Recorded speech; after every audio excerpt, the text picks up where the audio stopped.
Bonjour à toutes et à tous, bienvenue pour ce nouveau webinaire Capture One Pro 9. On va parler aujourd'hui des ajustements de couleurs. On va voir un petit peu l'éditeur de couleurs, l'un des outils d'ailleurs qui m'a fait passer à Capture One.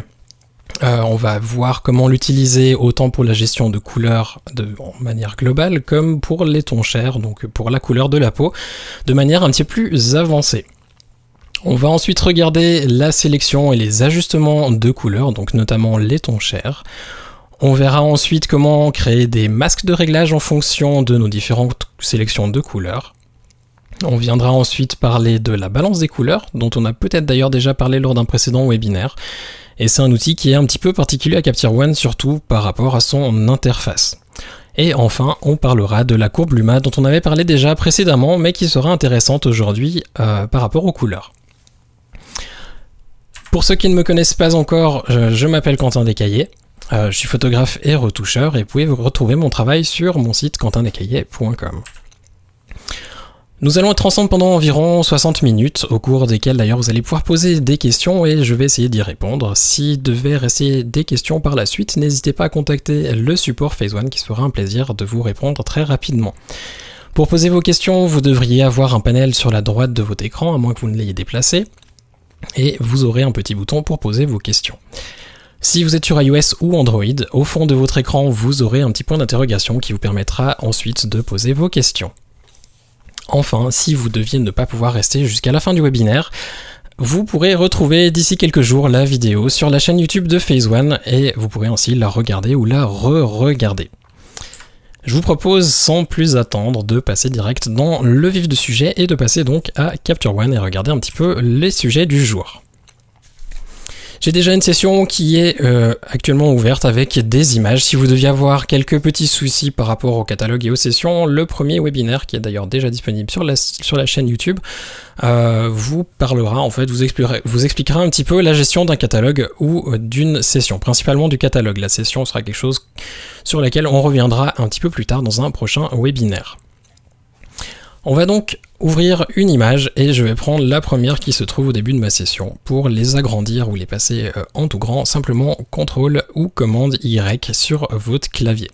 Si je devais oublier malencontreusement durant le webinaire de préciser les raccourcis, n'hésitez pas à me poser les questions et si je ne dis uniquement que les raccourcis Mac, sachez simplement que la touche commande correspond à CTRL sur votre Windows. Et que la touche Option correspond à Alt. Ainsi, vous ne serez pas trop dépaysé sur la version Windows. Notez aussi que peut-être il y a quelques différences par rapport aux traductions dans les menus entre Windows et Mac. C'est quelque chose sur lequel on est en train de travailler pour essayer d'avoir des versions un peu plus homogènes entre la version française Windows et la version française qui se trouve sur Mac. On va commencer tout de suite avec la balance des blancs. La balance des blancs, on en a déjà parlé la dernière fois, mais on avait parlé surtout de la partie balance des blancs gris. Si vous avez des doutes par rapport à l'utilisation de la balance des blancs gris, n'hésitez donc pas à vous référer au précédent webinaire. L'utilisation est relativement simple. On va donc passer directement aux tons chers. Les tons chers, en fait, ce que ça va nous permettre de faire, c'est simplement réaliser la balance des blancs en fonction des tons chers de la personne qui se trouve sur la photo. Alors vous me direz, si vous faites des photos d'objets, ça vous sera pas très utile, mais si vous faites du portrait, du mariage ou du reportage, ça peut s'avérer très pratique. Ce que vous allez pouvoir faire simplement, c'est dérouler la petite liste qui se trouve ici et sélectionner la balance qui correspond à la couleur de peau de la personne. C'est peut-être un petit peu dur de trouver la bonne couleur et d'ailleurs personnellement je ne l'emploie pas de cette manière. Si vous voulez vous essayer, vous pouvez simplement trouver la couleur qui se rapproche à votre modèle, cliquez sur la petite pipette et sélectionner sa couleur de peau. Ainsi vous devriez avoir une balance des blancs qui est correcte si vous avez sélectionné le bon ton cher ici. Ce que vous pouvez par contre faire, qui sera peut-être un petit peu plus pratique et plus malin, c'est créer une nouvelle balance de blanc en fonction de votre modèle. En cliquant sur créer nouveau, vous pouvez ensuite sélectionner votre petite pipette et sélectionner une zone qui correspond plus ou moins à un ton moyen de la peau, donc pas quelque chose qui serait trop saturé. Évitez d'aller trop proche du rouge à lèvres, évitez d'aller trop proche de la zone où on pourrait avoir du blush ou des rougeurs que l'on pourrait éventuellement avoir le long de l'arrière des bras, et préférez une zone qui se retrouvera aussi sur les autres photos sur lesquelles vous souhaiterez faire la balance des blancs. Ça permettra d'avoir quelque chose de plus homogène d'une image à l'autre, parce que forcément le cou, le visage et le dos ne sont pas toujours la même couleur, à moins que vous ayez une maquilleuse qui puisse être là et qui fasse son travail comme il faut. En cliquant donc juste par exemple en dessous de l'œil, ça va me demander de créer une nouvelle balance des blancs. Je vais l'appeler webinaire pour notre exemple. Vous pouvez bien entendu l'appeler comme vous le souhaitez. Et maintenant, ça nous a simplement créé une nouvelle balance des blancs, ton cher ici, qui s'appelle maintenant webinaire. Ce que ça va me permettre de faire, c'est me rendre ensuite sur des images qui seraient similaires, prises avec une même lumière ou avec la même personne devant mon objectif. Simplement sélectionner mon nouveau ton cher qui s'appelle donc webinaire, cliquer sur la petite pipette ou appuyer sur la touche S de mon clavier afin d'accéder directement à cette pipette. Et enfin, cliquer sur une zone qui est plus ou moins dans la même tonalité et couleur que ce que l'on avait sur l'image précédente. On n'a pas de gros changements parce que la balance des blancs était déjà correcte. Admettons que je prenne une balance des blancs complètement fausse et que je refasse le même procédé. On devrait avoir quelque chose de correct et de similaire à ce que l'on avait sur l'image précédente. De premier abord, ça pourrait paraître un outil un petit peu bête et pas très utile, parce que finalement on est obligé de cliquer sur une zone similaire d'une image à l'autre pour avoir quelque chose de plus ou moins précis. Ça peut prendre du temps, alors forcément que ça prendra un petit peu de temps. Par contre, ce que ça peut permettre de faire, c'est d'avoir vraiment une colorimétrie parfaite d'image en image. Admettons que vous fassiez du reportage, par exemple du mariage, et que votre mariée est bien maquillée le matin. Elle a un fond de teint qui est simplement parfait, elle a une couleur de peau qui est jolie et radiante. Le seul problème qu'il y a, c'est qu'après quelques photos sous le soleil, quelques petits verres de vin, peut-être que les rougeurs pourraient ressortir. Alors, ce que vous voulez, c'est pas forcément avoir une balance des blancs qui soit faite pour l'environnement, étant donné que le plus important c'est finalement les mariés. Alors ce que vous pourriez éventuellement utiliser, c'est cet outil pour faire la balance des blancs en fonction de son visage. Et ainsi, elle aura une peau parfaite tout au long de la journée. Il y aura aussi d'autres moyens d'ailleurs de faire cette même correction, enfin pas tout à fait la même correction, mais de corriger les éventuelles rougeurs que l'on pourrait avoir sur quelqu'un, et ça on le verra dans quelques instants avec l'éditeur de couleurs. Une autre raison pour laquelle ça pourrait être utile, c'est si on souhaite par exemple réappliquer une couleur de peau à quelqu'un sur une autre photo. Si admettons que je suis plus ou moins content avec cette couleur de peau pour ce visage et que j'ai envie d'avoir exactement la même couleur de peau sur une autre photo, même si c'est une autre situation et un autre modèle, je pourrais tout à fait réutiliser cet outil. En allant par exemple sur cette photo, on a une peau totalement différente, on a une balance des blancs complètement ratée, si d'ailleurs je la fais correctement sur le fond, même si c'est pas tout à fait précis, on a quelque chose qui ressemble un peu plus à ça. Mais si j'ai envie d'avoir la même balance des blancs, ou du moins la même couleur de peau que tout à l'heure, je pourrais simplement cliquer sur ma petite pipette, donc, ou comme tout à l'heure, touche S du clavier, sélectionner la même balance des blancs, donc ton cher, que précédemment, et sélectionner une zone similaire à ce que l'on avait au préalable. Alors le fond forcément est plus tout à fait correct, mais on aura une couleur de peau qui est exactement pareille. Et ça peut s'avérer vraiment très pratique dans certains cas où l'on a besoin d'avoir plusieurs modèles avec une même couleur de peau sur une photo. Et d'ailleurs, on le verra, la balance des blancs fait partie des réglages locaux. C'est-à-dire que l'on pourra faire une balance des blancs sur uniquement une zone que l'on aura sélectionnée.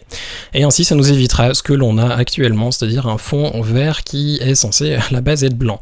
Donc on pourra le voir dans le prochain webinaire, sauf erreur, qui sera uniquement dédié aux réglages locaux, et on verra comment le faire très facilement grâce à la sélection, que l'on verra d'ailleurs tout à l'heure, la sélection créer un masque en fonction d'une sélection de couleurs. C'est un petit peu tout par rapport à la balance des blancs, juste peut-être pour rappel ce qui se trouve ici au sommet de l'outil et qui se retrouve plus ou moins sur chaque outil.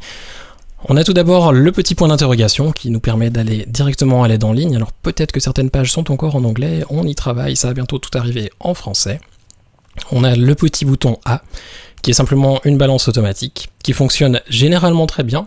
Sauf dans des cas particuliers où l'on aurait peut-être une image qui est, par exemple, comme celle avec les robes de mariée, qui est toute blanche et qui ne fonctionnera pas forcément très bien. On voit que ça tire un petit peu vers le jaune.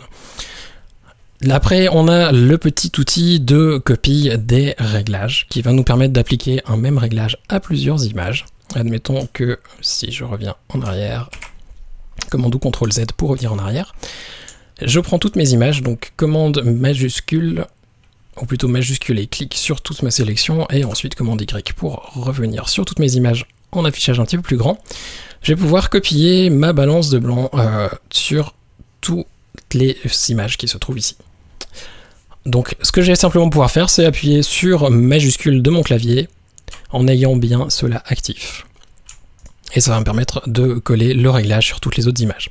Vous pouvez aussi simplement copier un réglage en appuyant sur Alt ou Option de votre clavier. D'ailleurs, si vous laissez votre curseur dessus, ça vous dit exactement ce que ça fait. Si vous deviez appuyer sur le bouton, ça vous indiquera aussi ce que vous souhaitez faire. Donc vous pouvez cocher Balance des blancs et simplement copier et appliquer. On a ensuite annulé, donc ça vous permet simplement de réinitialiser l'outil à sa valeur initiale. Et ça vous demande d'ailleurs de le confirmer si vous avez plusieurs images sélectionnées. Ensuite, on a la possibilité d'enregistrer le pré-réglage si vous souhaitez créer un nouveau pré-réglage, ou alors les empiler si vous souhaitez en appliquer plusieurs. Et enfin, on a la possibilité de supprimer l'outil si vous souhaitez l'enlever de ce petit panneau, c'est-à-dire qu'on pourrait enlever Balance des blancs du panneau d'édition des couleurs. Alors, François me demande, valable pour les couleurs de tableaux autres que Cher. On peut tout à fait employer cet outil pour d'autres couleurs qu'un ton Cher. L'outil a été développé dans l'idée de l'utiliser pour des tons chers, mais on peut tout à fait imaginer l'employer pour d'autres choses. J'ai jamais essayé personnellement, mais de manière, dans l'idée, ça devrait fonctionner, j'imagine. Dans la mesure où on resterait sur une couleur qui serait exactement similaire d'une image à l'autre, c'est-à-dire pas faire une balance sur du rouge et ensuite sur du bleu. Mais donc dans l'idée, ça devrait tout à fait fonctionner. On va descendre un petit peu et on va se rendre dans l'éditeur de couleurs. L'éditeur de couleurs qui peut paraître un petit peu barbare comme outil de premier abord. C'est vrai qu'il y a pas mal de choses et c'est une interface qui est peu dépaysée, surtout si vous venez du monde de Lightroom, c'est pas tout à fait pareil. C'est pas tout à fait pareil, mais en soi, le concept est relativement pareil. Alors, dans le sens où on a la même chose, sauf erreur, ça doit s'appeler soit TSL, soit aussi HSL, comme ce que l'on a ici, simplement que la présentation est légèrement différente, et qu'à la place d'avoir tout accessible sur un panneau, on a 3 onglets différents qui permettent d'ajuster la teinte, la saturation et la luminosité. Ce que l'on va pouvoir faire avec cet outil, c'est simplement en fait ajuster chaque canal de manière indépendante l'un de l'autre. Si, admettons que l'on souhaite diminuer un petit peu le rouge de notre image, parce que peut-être que l'hélicoptère est un petit peu trop rouge à notre goût, on peut simplement sélectionner le canal rouge qui se trouve ici, et ensuite ajuster sa teinte, sa saturation et sa luminosité. Alors admettons que je diminue un petit peu sa saturation. La teinte, on peut, si on a des doutes, si c'est du vert ou du magenta que l'on rajoute, toujours pousser à fond d'un côté ou de l'autre, et ainsi on va pouvoir l'arranger un petit peu. Si je tire un petit peu vers le vert pour avoir quelque chose qui tire légèrement plus vers du orange et un peu moins vers un rouge pur, ça me donnerait ça, et ensuite on pourrait ajuster légèrement la luminosité. Soit vers quelque chose de plus clair, soit de plus foncé.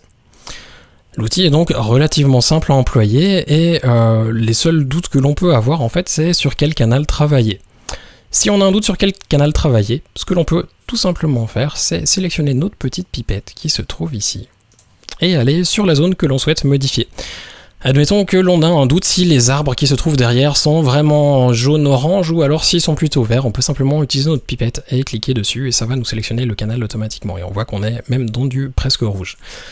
Si on veut le siège par exemple, ça va partir sur un violet-bleu, et on peut ensuite ajuster cela de manière très simple ici, en baissant sa saturation, en alternant un petit peu sa teinte et en changeant la luminosité. Ce qu'il faut bien noter, c'est qu'en prenant cette pipette-là, ça va changer tout le canal, donc le bleu-violet sur tout l'ensemble de notre image, et pas uniquement pour la zone que l'on aurait sélectionnée. Le problème qu'il faut noter, c'est que souvent des gens emploient la pipette et après ils se disent que finalement ça va changer uniquement l'endroit qu'ils ont sélectionné. Et ça va être l'outil avancé sur lequel on va arriver tout de suite. Deux petites choses avant de passer à l'outil avancé, parce qu'ils vont nous être utiles pour après, c'est la douceur. Alors la douceur, ça va nous permettre d'ajuster la transition entre deux canaux. C'est-à-dire que si l'on veut avoir une transition, donc des ajustements qui sont vraiment faits pour un canal et vraiment que pour ce canal-là, on va pouvoir diminuer la douceur et avoir une transition qui est très abrupte de l'un à l'autre. A l'inverse, on peut pousser plus aux alentours des 30 pour avoir quelque chose, une transition beaucoup plus douce. Et d'ailleurs, le graphique le montre bien, on voit que le dégradé est beaucoup plus doux et qu'il va vers du transparent d'un canal à l'autre. Ça permet d'avoir donc des ajustements qui sont peut-être un petit peu plus doux d'un canal à l'autre. Si vous avez par exemple beaucoup de couleurs sur votre image et que vous voulez avoir des transitions qui restent relativement correctes, ça peut être une bonne idée d'adoucir un petit peu les transitions. A l'inverse, si vous voulez avoir des transitions très brutes, parce que par exemple vous avez une image qui est peu saturée mais que vous avez une seule couleur que vous souhaitez ajuster, vous pouvez tout à fait diminuer la douceur. Ça dépend un petit peu de ce que vous voulez faire et ça dépend surtout de l'image que vous avez. Mais c'est quelque chose qui est très pratique et qu'il faut garder en mémoire, que l'on peut ajuster donc pour adapter un petit peu les réglages entre les différents canaux, c'est-à-dire changer la douceur. Enfin, on a tout au fond ici deux petites choses. Alors la première, c'est afficher la gamme de couleurs sélectionnées, qui va nous permettre d'afficher uniquement ce qui est sélectionné actuellement. C'est-à-dire que là, on est sur le bleu-violet, on va avoir uniquement le siège et puis quelques petites parties qui se trouvent sur les montagnes. Si maintenant je devais cliquer sur notre rouge, on voit qu'on a beaucoup plus de zones qui sont sélectionnées, et donc on a uniquement le rouge qui est sélectionné. Ça va nous permettre d'être sûr d'être sur le bon canal en ne voyant que ce qui est sur ce canal-là. Ça peut aussi être un petit problème si vous le gardez actif pour faire vos ajustements, ça peut être trompeur, dans le sens où vous allez peut-être trop désaturer ou trop saturer un canal. Pensez donc de vraiment le laisser actif pour être sûr d'être sur le bon canal ou pour voir ce que vous avez fait, mais pas forcément pour les réglages. Si vous voulez être très précis, ça peut être un petit peu trompeur. On va ensuite se diriger gentiment vers le petit panneau avancé. Panneau avancé qui fonctionne de manière relativement similaire à ce que l'on avait tout à l'heure dans le basique. Simplement qu'il est avancé comme son titre l'indique. Avancé dans le sens où on va pouvoir sélectionner une zone précise que l'on souhaite ajuster. On va ainsi pouvoir sélectionner par exemple le bleu et ensuite ajuster les zones que l'on veut avoir ou non et qui seront ajustées. C'est-à-dire que là, en cliquant sur le bleu, on voit qu'on a le ciel qui est sélectionné et le ciel correspondrait logiquement à ce qui est un petit peu plus clair ici. En passant avec mon curseur, on voit qu'on a deux petites flèches qui apparaissent de gauche et de droite de notre ligne de transition, et de même si je la déplace ici ou alors de l'autre côté, on voit qu'on a différentes petites choses. Ce que ça va nous permettre de faire en fait, ces petites flèches, c'est d'ajuster la gamme qui est sélectionnée. En le bougeant par exemple un petit peu plus vers le bas, je vais pouvoir enlever les tons les plus saturés dans les cyans, et en poussant ici vers le bas, aussi vers l'extérieur, on va pouvoir enlever ce qui est un petit peu plus clair. On peut ajuster ainsi la zone que l'on sélectionne et avoir une sélection vraiment précise par rapport à une couleur en particulier que l'on veut ajuster, pas forcément un canal en entier. On va voir tout à l'heure, après l'ajustement des tons chers, que l'on peut même créer un masque en fonction de la sélection qui a été faite et ensuite l'ajuster. Ça nous permettrait par exemple, au lieu d'ajuster toute l'image entière, d'ajuster uniquement les sièges. On pourrait faire une sélection sur nos sièges qui sont bleus ici, et ensuite effacer simplement le ciel du masque, très simplement, et ainsi ajuster vraiment que ces sièges-là sans toucher au ciel, et sans toucher au reste qui pourrait se trouver éventuellement sélectionné sur notre image. Le reste des petits curseurs qui se trouvent ici fonctionnent de manière exactement pareille, c'est-à-dire que la douceur va nous permettre d'ajuster la transition entre ce qui est sélectionné dans cette gamme et ce qui est en dehors. Donc plus la douceur est faible, plus la transition est abrupte, et plus la douceur est grande, et plus la transition sera douce. La teinte, comme tout à l'heure, donc on peut pousser plus vers du magenta en allant vers la droite, ou alors vers du vert en allant vers la gauche. La saturation, de même, on peut saturer, désaturer, et la luminosité, éclaircir légèrement ou foncer légèrement ce qui se trouve dans notre sélection. On a ici encore deux petits rectangles qui se retrouvaient d'ailleurs aussi ici. Alors le premier est la sélection initiale et le deuxième est la sélection après modification. C'est-à-dire que après avoir bougé ces petits sliders, vous allez vous retrouver avec ces deux petits rectangles. Donc celui-là qui est ce qui était avant et ça après ajustement. Vous avez ici aussi leur valeur, donc la valeur d'entrée et la valeur après les modifications. Ça sera très pratique d'ailleurs pour le ton cher. Ça va nous permettre de s'assurer que les tons correspondent d'une image à l'autre en contrôlant une sélection, que l'on ait les mêmes valeurs RGB, par exemple pour les tons chers. On peut bien entendu rajouter des nouveaux canaux si on souhaite le faire, ou alors même simplement sélectionner ici avec nos pipettes et aller prendre le rouge par exemple, afin de sélectionner uniquement le rouge. et refaire exactement la même chose pour uniquement le rouge, en n'oubliant pas de décocher, afficher la gamme. Si vous le laissez cocher et que vous vous demandez pourquoi vous avez une sorte de saturation partielle sur votre image, c'est peut-être parce que vous avez oublié afficher la gamme de couleurs sélectionnée soit dans l'onglet avancé, soit dans l'onglet basique, ce qui peut arriver surtout quand on a les outils de réglage locaux actifs et que l'on a ça aussi actif, on peut avoir des petits problèmes au niveau du rendu, des choses un petit peu bizarres qui apparaissent, donc n'oubliez pas de contrôler ça si vous vous rendez compte que vous avez des petits problèmes dans vos rendus. Si vous voulez contrôler l'avant-après, vous pouvez simplement décocher votre petit canal, votre petite gamme active ici. On voit que là il n'y a aucune modification qui a été faite, mais si je modifie ici, on voit l'avant et l'après qui est pas forcément très apparent. On va désaturer un petit peu plus. Donc c'était l'avant et ça nous fait l'après. Ça peut être très pratique pour voir si on a peut-être trop désaturé, si on a peut-être rajouté trop de teintes ou s'il y a quelque chose de bizarre qui se passe sur notre image. On va ensuite se diriger vers l'onglet Ton cher.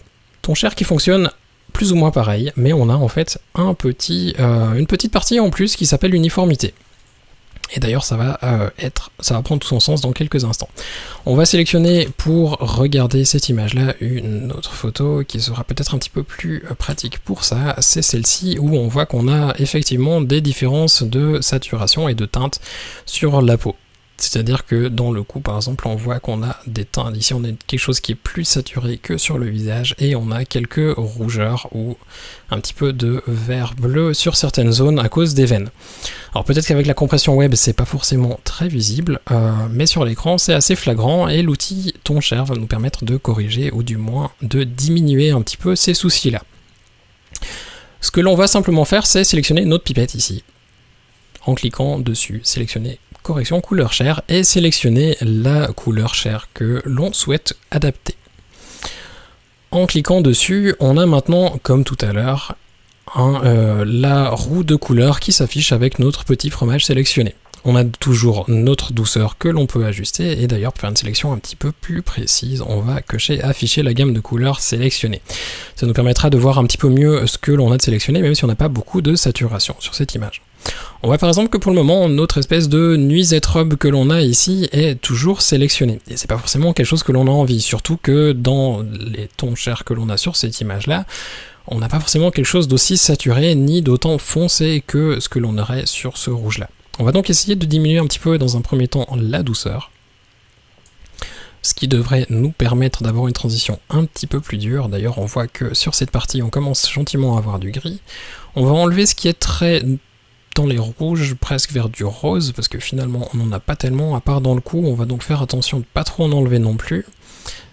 Mais là encore, si vraiment c'était une image finale, ce que je ferais personnellement, c'est faire la sélection que je suis en train de faire et ensuite créer un masque local pour rajouter cette petite partie qui serait plus facile à rajouter au pinceau que d'avoir une sélection parfaite ici. Le but ici est vraiment d'avoir la sélection la plus proche de la perfection possible, mais en ayant à l'idée que l'on pourra toujours créer un masque local par la suite et le perfectionner à la main si on en a besoin. On va donc enlever encore un petit peu de rouge et comme vous le voyez, ça devient petit à petit un peu plus gris. Tout ce qui est dans les tons très clairs, j'ai pas forcément envie de toucher, surtout que je risque de bouger un petit peu le slider luminosité ici, le curseur luminosité dans l'uniformité.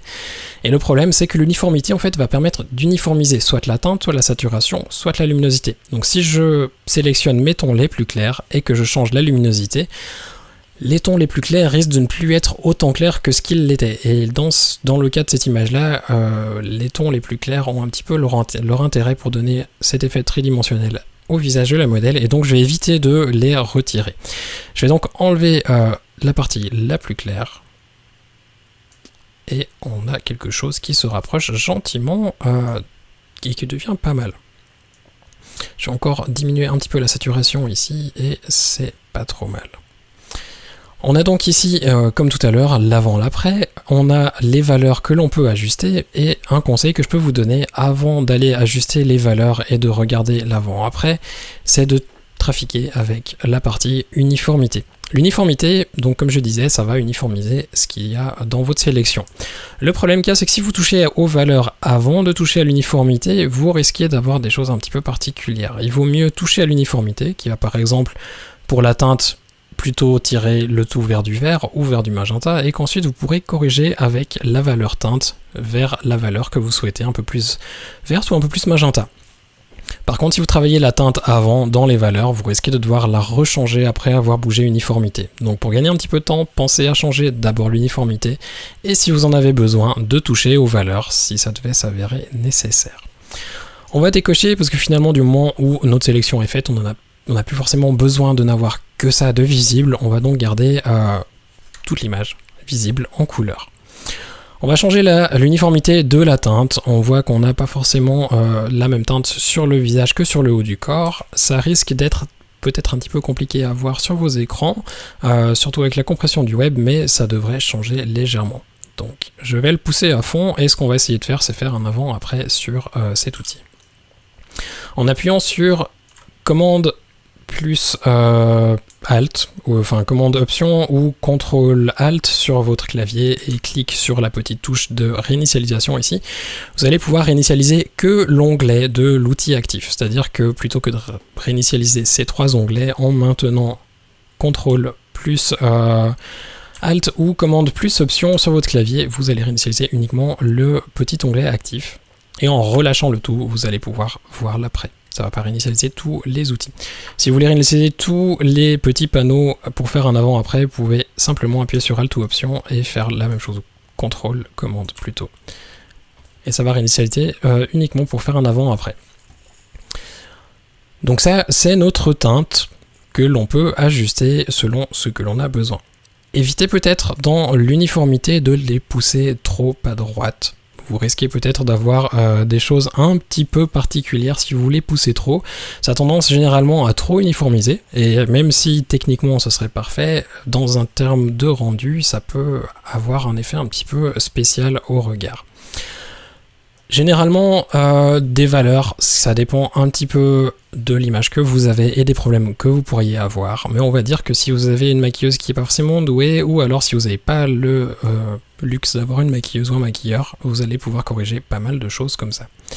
La saturation va nous permettre d'égaliser un petit peu la quantité de saturation que l'on a, donc le degré de saturation des différentes zones de la sélection.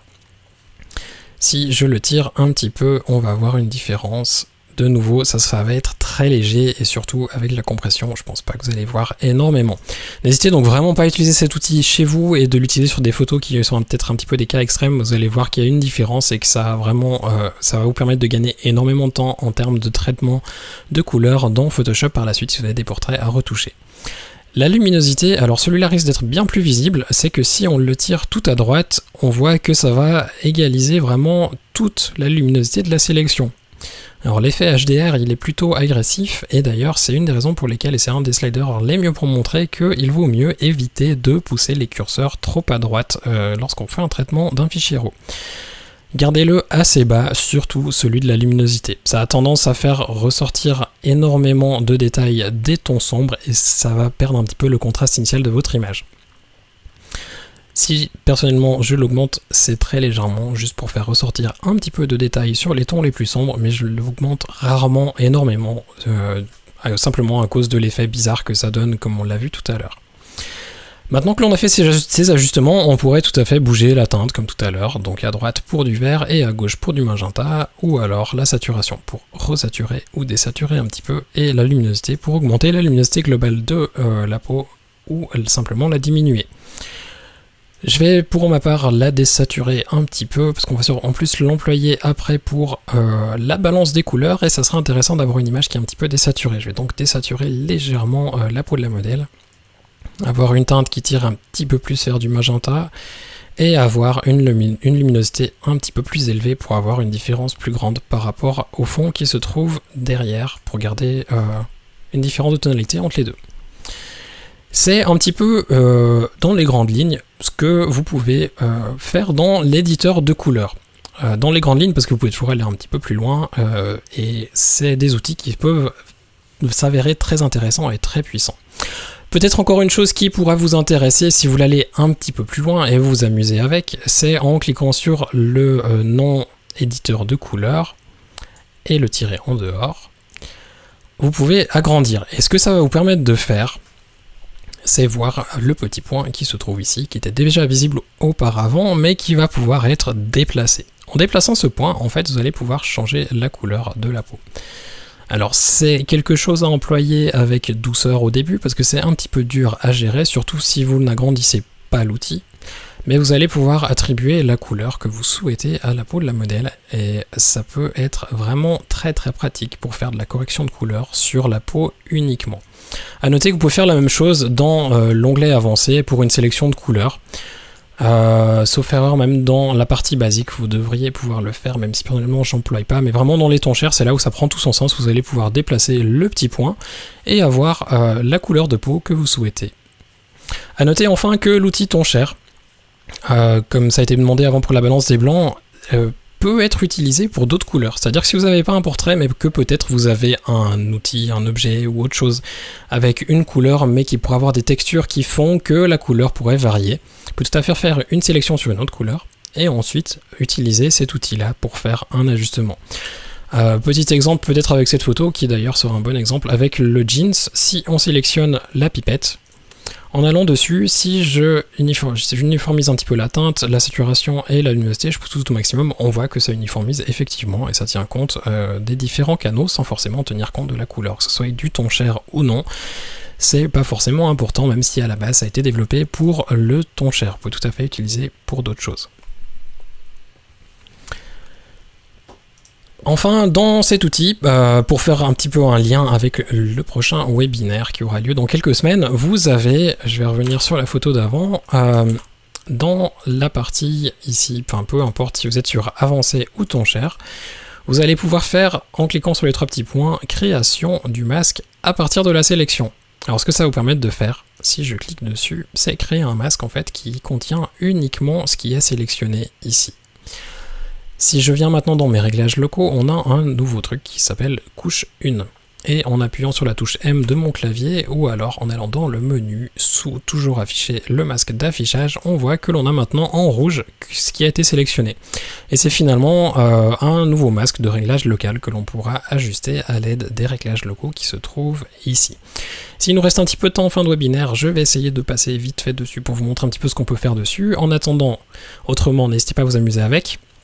Et sinon, eh bien, ce sera le sujet du prochain webinaire où on va en parler en détail et vous allez pouvoir découvrir en long et en large ce qu'on va pouvoir faire ici dans la partie des réglages locaux. On peut, même si on devait avoir plusieurs images, ce qui serait le cas par exemple pour celle-ci, faire une création de masque par rapport au ton cher d'une image et ensuite créer un masque pour toutes les images d'une série. Ça on le verra de nouveau lors du prochain webinaire et ça va nous permettre de gagner énormément de temps afin de traiter la peau, déjà faire des corrections de couleur au niveau de la peau dans Capture One sur le fichier RAW pour garder une qualité d'image autant bonne que possible avant même de passer dans Photoshop et ainsi économiser énormément de temps par la suite. On va donc maintenant passer à la balance de couleurs.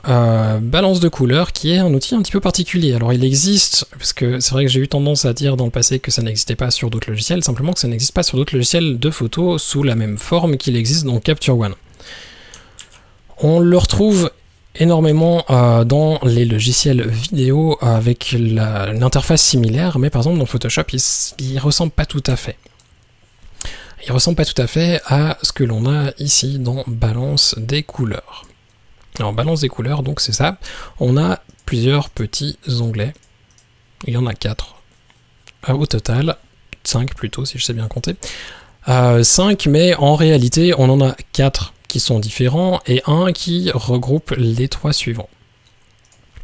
On a tout d'abord un mètre. Le mètre, ça va nous permettre de donner une dominante de couleur à notre image. Si je bouge mon point vers l'extérieur, je vais pouvoir donner une saturation à mon image, enfin une couleur à mon image, celle que je souhaite. Bien entendu, on peut bouger le point comme on le souhaite, et comme vous le voyez, quand je bouge mon point, on a aussi ce petit curseur qui se déplace d'une manière ou d'une autre. Ça va nous permettre de faire, en fait, ce curseur qui se trouve à gauche, c'est simplement changer la quantité de saturation que l'on souhaite pour la couleur appliquée. Si, admettons, on devait appliquer ici un rouge, en changeant la valeur de ce curseur, on va pouvoir mettre un rouge plus ou moins saturé, afin de donner plus ou moins d'importance à la dominante que l'on applique. Le principe après reste relativement similaire pour les différents autres onglets. Alors le premier qui est 3D, va regrouper en fait les trois suivants. Comme vous pouvez le voir, on a ombre, demi-teinte et haute, haute pour haute lumière.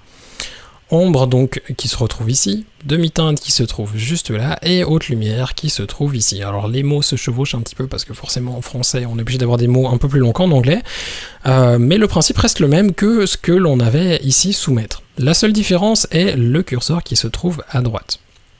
Le curseur à droite va nous permettre de changer la tonalité, donc si on veut quelque chose de plus ou moins foncé, de plus ou moins clair. Comme vous pouvez le voir là sur les hautes lumières, en les poussant vers du plus clair, on a quelque chose qui devient très clair et pour la peine même carrément surexposé, cramé. Et si on le pousse vers le bas, on va voir que ça fait une espèce de récupération des détails, mais pas forcément autant propre que ce que l'on pourrait avoir dans ce que l'on avait vu la dernière fois dans l'onglet HDR. Donc ici et sous High Dynamic Range, on peut récupérer du détail dans les hautes lumières. À préférer cet outil-là pour récupérer du détail que les balances des couleurs. Balance des couleurs, c'est vraiment pour faire du traitement de couleurs ou de la correction de couleurs, mais pas pour faire de la récupération de lumière. Les ombres vont donc travailler sur les ombres, logique, les demi-teintes sur les demi-teintes et les hautes lumières sur les hautes lumières. Ce que ça veut dire, c'est qu'on va pouvoir faire une sorte de... on va pas dire un virage, mais presque, appliquer une couleur par zone de tonalité. C'est-à-dire qu'on pourrait par exemple faire un traitement croisé bleu-jaune en appliquant du bleu aux ombres et du jaune au ton clair. On peut ensuite, si l'on souhaite, parce que peut-être que comme ça c'est un petit peu trop saturé, diminuer légèrement la saturation pour avoir quelque chose d'un petit peu plus regardable. On va aussi diminuer la saturation des hautes lumières, et comme tout à l'heure, si on fait un avant-après, on a quelque chose qui ressemble à ça en faisant un avant-après. Et on a une correction de couleur, ou un traitement de couleur comme vous préférez l'appeler, qui est très simple à faire, qui est très visuel, et qui finalement est modifiable après par la suite comme on le souhaite. Si pour une couleur, en fait c'est surtout visible sur cette image là dans le sens où il y a peu de saturation sur la globalité de l'image et qu'on a une zone foncée derrière et une modèle qui est plus clair. Et ça va nous permettre de faire un traitement de couleur très facilement et d'avoir un modèle d'une couleur et le reste d'une autre, et ça va nous permettre de faire des traitements assez sympas. Si vous avez des couleurs des images désaturées d'ailleurs, c'est un outil qui peut être très pratique pour resaturer en fonction des différentes zones d'exposition que vous avez sur votre image. Faites attention quand même à ne pas trop saturer les différentes zones, histoire de quand même garder quelque chose de relativement réel. Et on peut ensuite s'amuser comme on le souhaite. Si vous avez peur, par exemple, si vous avez trouvé un degré de saturation qui est parfait, mais que vous avez peur en bougeant le petit point de changer le degré de saturation, vous pouvez toujours bouger simplement le petit curseur qui se trouve ici à l'extérieur et changer uniquement la couleur. Et ainsi vous changez la couleur sans changer le degré de saturation ni changer le degré de luminosité que vous avez ici à droite. Alors, je vais juste regarder, je vois qu'il y a quand même quelques questions. Alors, Jean-Marc nous demande comment décide-t-on si l'on utilise l'onglet couleurs ou réglages locaux puisqu'il a les mêmes réglages dans les deux onglets. Les réglages locaux, donc comme j'ai dit, ça serait le sujet du prochain webinaire. Je sais que c'est un petit peu embêtant quand on aurait envie de tout montrer aujourd'hui pour que ce soit plus simple, mais malheureusement les 60 minutes passent très vite. L'onglet couleurs, si l'on veut, ça va nous permettre de régler la globalité de l'image. Ça va nous permettre, surtout si on a besoin de faire des traitements rapides, où on n'a pas envie de s'amuser avec un pinceau à peindre des zones et faire une sélection précise, ça va nous permettre d'avoir quelque chose de relativement bien en étant, on va dire, c'est pas grossier, mais presque, en étant vraiment sans aller dans le détail. Par contre, l'outil réglages locaux qui se trouve ici, on a effectivement presque tous les outils de Capture One que l'on va pouvoir appliquer uniquement localement. C'est-à-dire qu'on va pouvoir faire une sélection d'une zone sur laquelle on souhaite faire certaines modifications. Comme je disais en début de webinaire, si admettons on veut une balance des blancs différente pour le fond de celle pour notre modèle, on pourrait tout à fait créer un réglage local, donc en sélectionnant notre modèle, et ensuite en ajustant la balance des blancs qui se trouve ici uniquement en réglage local. On voit les réglages locaux parce qu'ils ont le petit pinceau après le nom, et c'est ce qui les différencie des ajustements globaux. Donc ça va nous permettre de faire un ajustement vraiment local et de faire en fonction d'une sélection qui a été effectuée. Alors je sais que ça peut être un petit peu bizarre au départ parce qu'on a la sélection dans l'outil, dans l'éditeur de couleurs pour créer un masque qui renvoie aux réglages locaux, alors ça paraît un petit peu compliqué comme ça, mais vous allez voir que en voyant le prochain webinaire, ça aura du sens. Dans le sens où on va vraiment pouvoir faire des ajustements locaux à partir d'une sélection de couleurs qui a été faite.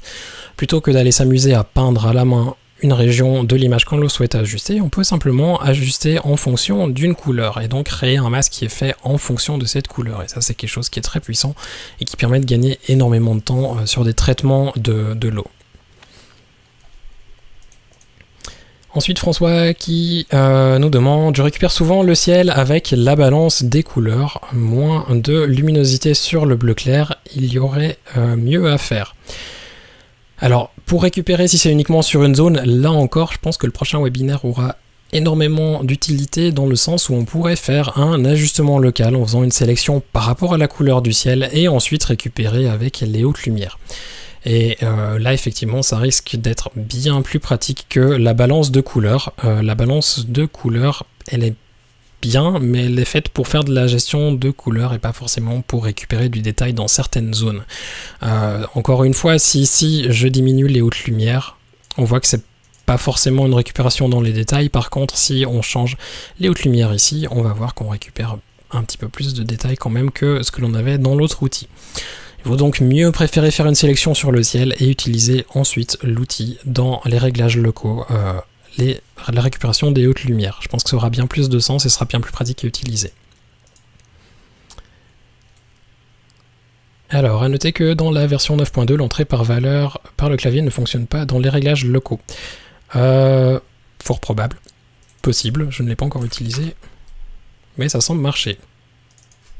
Alors peut-être un bug, je ne sais pas si c'est Stéphane qui me le dit, peut-être que c'est sur Windows, je l'ai essayé uniquement sur Mac pour le moment, la version 9.2, je l'avais déjà en version bêta et visiblement il n'y a pas de problème.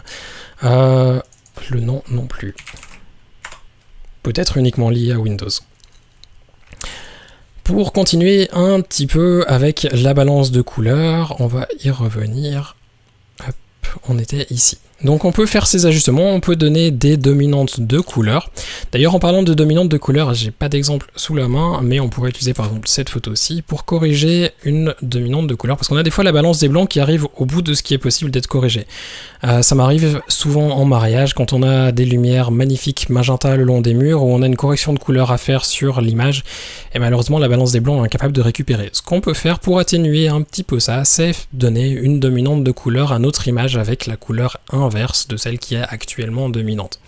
Par exemple, sur cette image-là, on a énormément de bleu presque sciant finalement. Si je mets un petit peu de rouge, on pourrait éliminer un petit peu ça et donner quelque chose d'un petit peu plus neutre à notre image. Là, c'est déjà un petit peu trop saturé, mais en diminuant, on arriverait à corriger un petit peu ça, sans passer par la balance des blancs, si admettons que la balance des blancs devait déjà être au maximum d'un côté ou de l'autre. Ça nous permettrait éventuellement de récupérer un petit peu.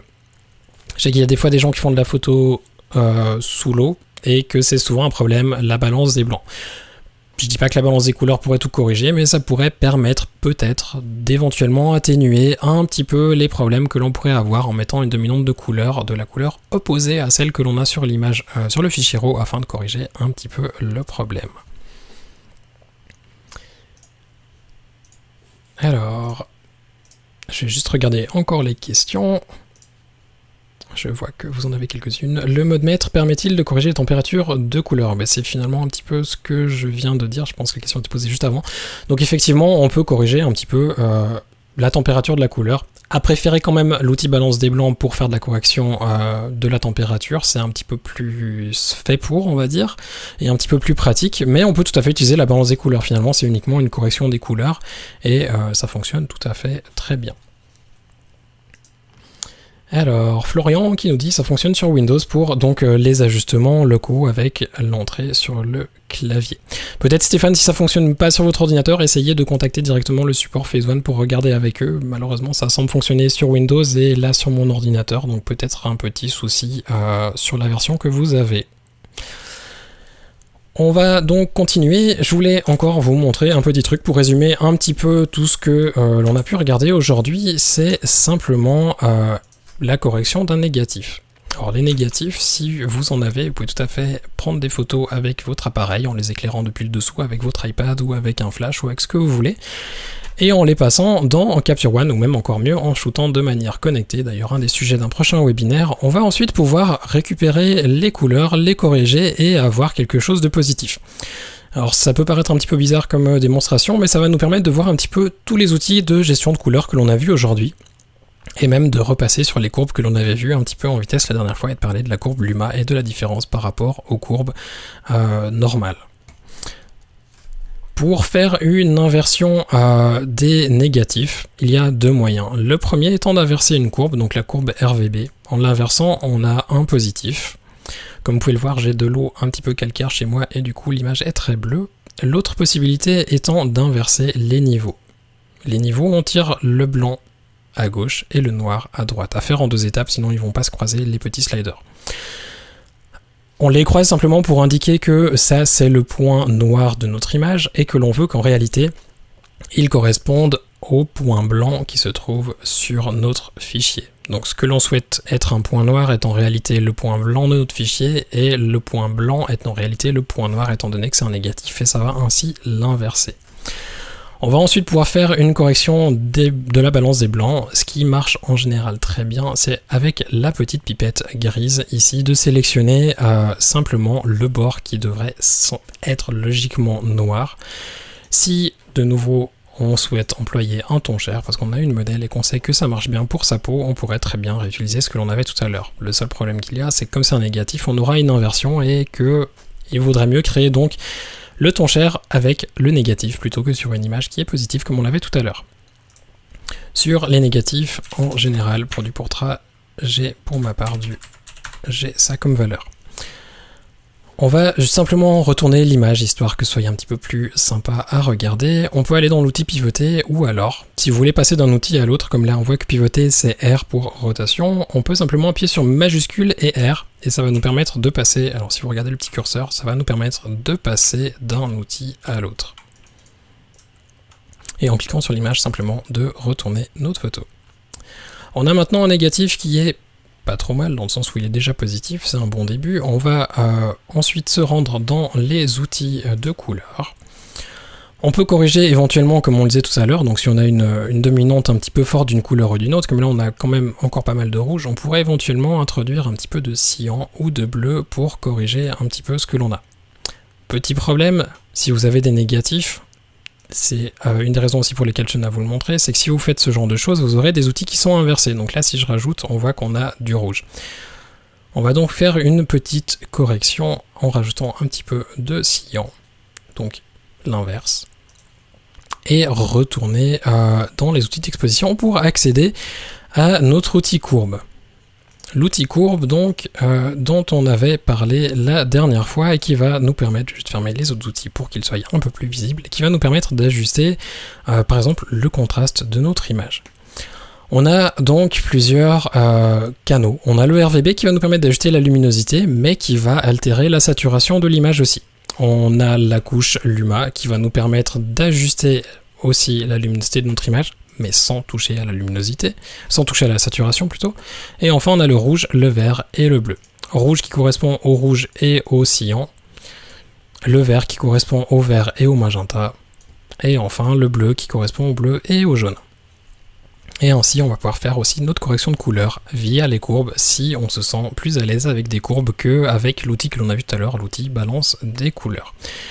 Si vous avez l'habitude de Photoshop, finalement les courbes fonctionnent exactement pareil. À noter que la courbe Luma par rapport à Photoshop fonctionne de la même manière qu'une courbe normale mise en mode de fusion luminosité. Ça fonctionne relativement pareil et donc vous n'aurez pas de changement de luminosité. Si admettons on souhaite donner un petit peu plus de contraste à notre image, on pourrait très bien baisser ici nos tons foncés et réaugmenter les tons les plus clairs. Et on voit qu'effectivement la saturation ne bouge pas, ça reste exactement ce que c'était auparavant. Ça peut être un petit peu trompeur parce que c'est pas quelque chose qu'on a forcément l'habitude d'utiliser, et donc de bouger, avoir plus de contraste sans forcément avoir plus de saturation, ça peut paraître un petit peu bizarre.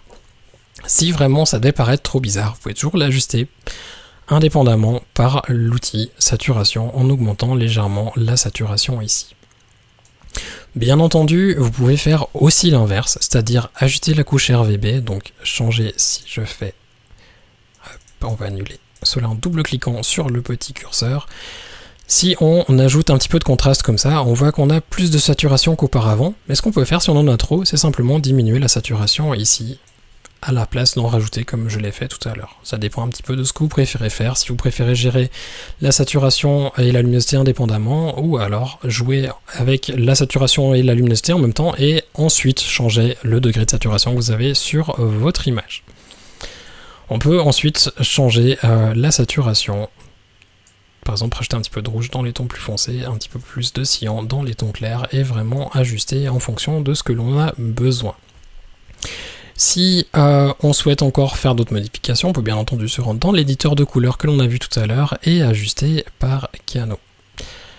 Là, dans les différents canaux que l'on a, on va par exemple pouvoir diminuer le rouge. Bien entendu, toujours penser à faire afficher la gamme de couleurs sélectionnées, surtout si vous travaillez sur un négatif comme là, où vous n'êtes jamais vraiment sûr sur ce sur quoi vous travaillez. On pourrait diminuer un petit peu et augmenter sa luminosité, pareil pour le vert qui est peut-être un petit peu trop dominant. Et on arrive gentiment à quelque chose en positif qui est relativement potable. Bien entendu, on peut toujours l'ajuster par la suite.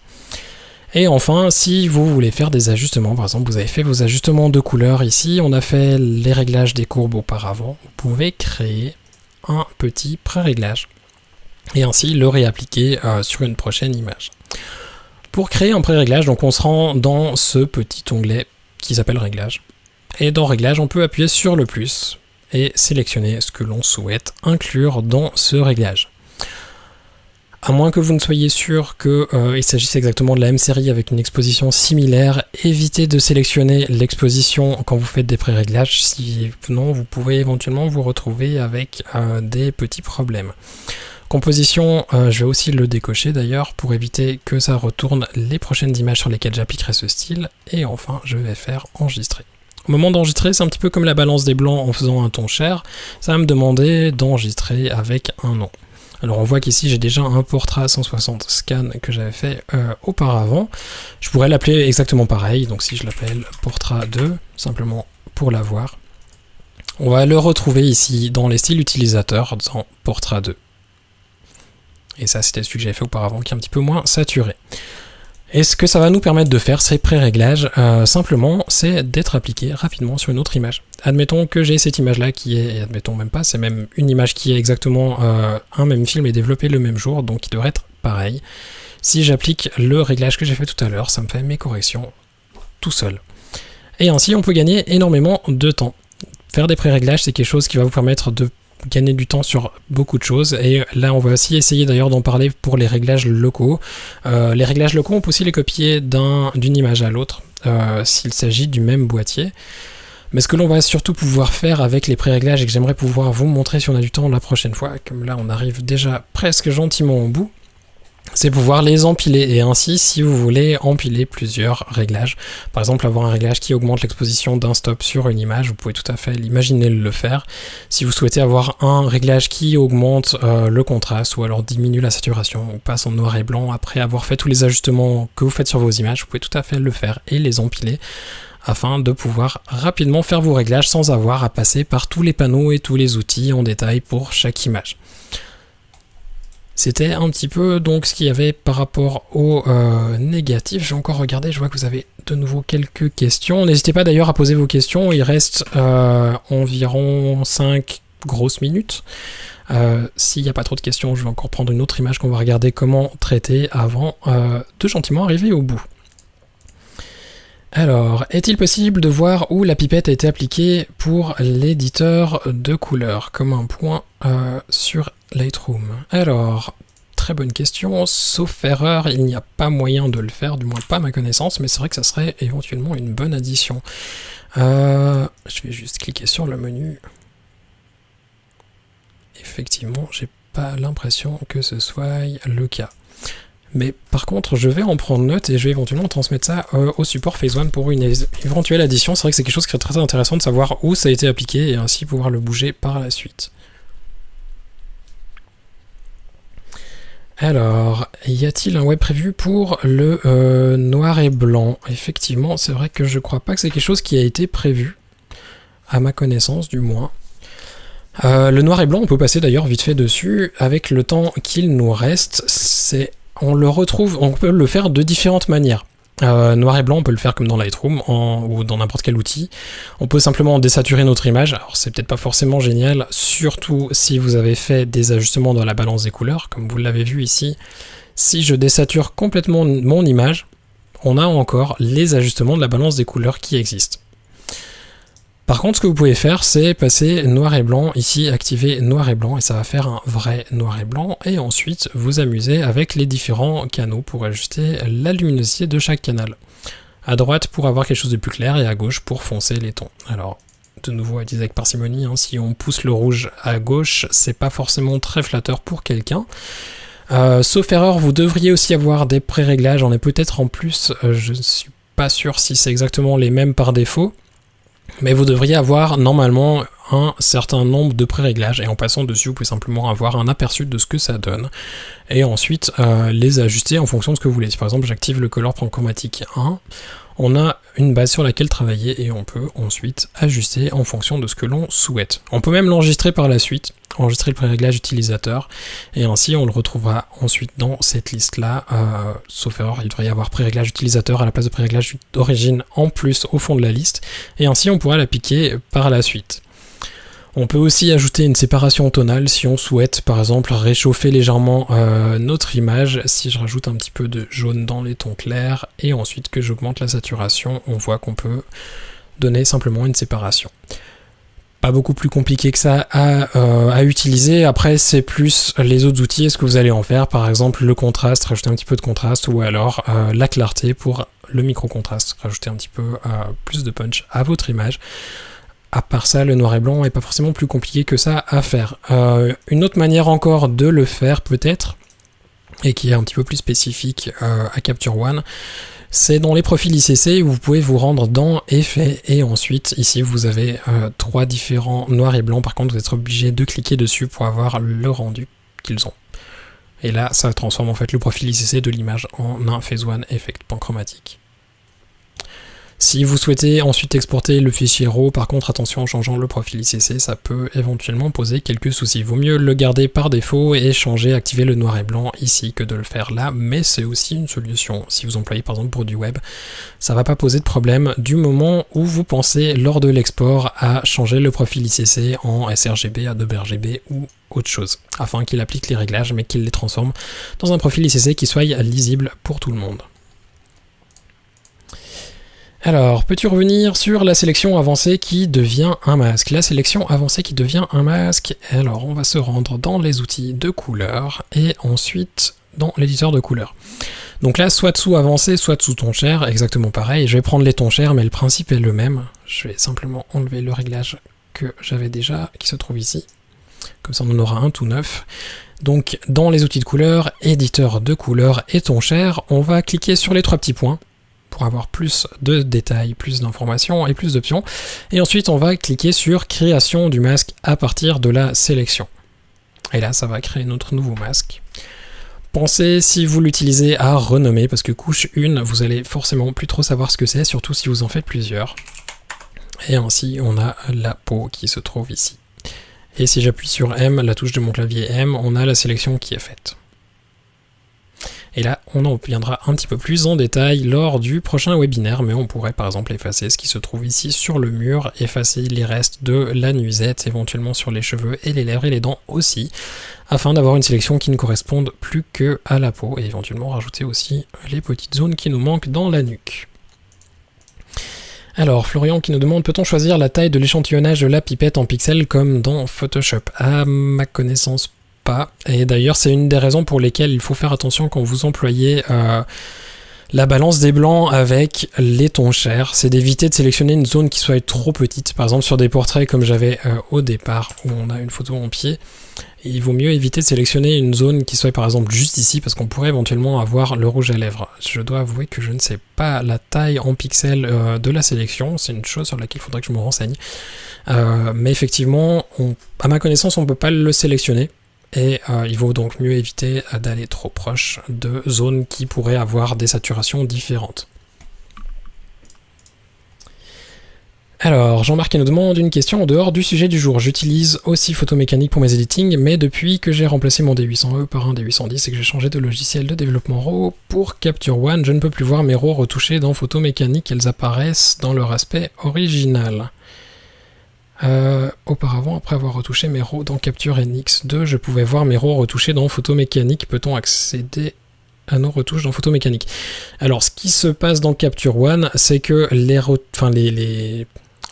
paramètres de développement sont stockés dans le catalogue ou dans la session. Donc si on accède au fichier RAW avec Photomécanique, Photomécanique va pas charger le catalogue ou la session, et donc à ma connaissance, il n'y a pas forcément de moyen d'appliquer ces réglages-là lorsqu'on ouvre les aperçus dans Photomécanique.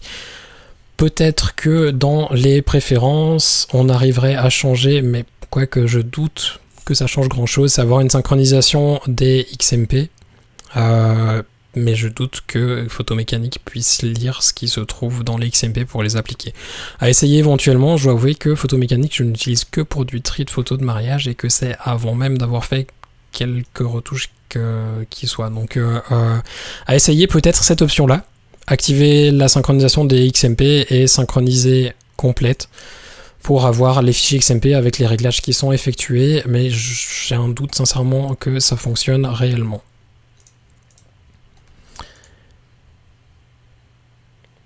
Alors, les réglages globaux de la peau sont-ils recopiés dans les locaux lorsque l'on crée le masque depuis la sélection? Car c'est là que j'ai le souci des valeurs numériques, elles repassent systématiquement à 0. Alors effectivement, lorsque l'on crée, en fait, pour répondre à ta question Stéphane, lorsque l'on crée une sélection par rapport à cet outil-là, les valeurs ne sont pas recopiées dans l'outil, sauf erreur, ici dans les réglages locaux, à moins que ça ait changé.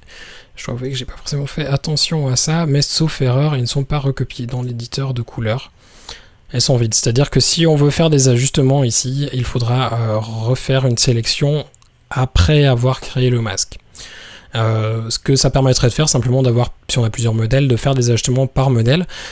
Maintenant, s'il n'y a qu'une seule personne dessus, l'ajustement n'est peut-être pas forcément nécessaire. Ou sinon, alors effectivement, recopier les valeurs numériques et ensuite effacer ce qui se trouve ici.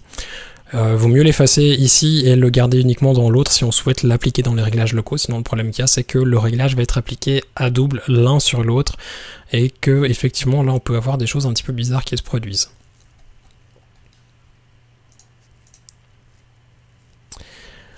On arrive gentiment au bout de notre webinaire de la journée. D'ailleurs, on a déjà dépassé l'heure qui passe malheureusement très vite. Le prochain webinaire sera dans quelques semaines, sauf erreur. J'ai plus la date en tête, mais on parlera cette fois des réglages locaux.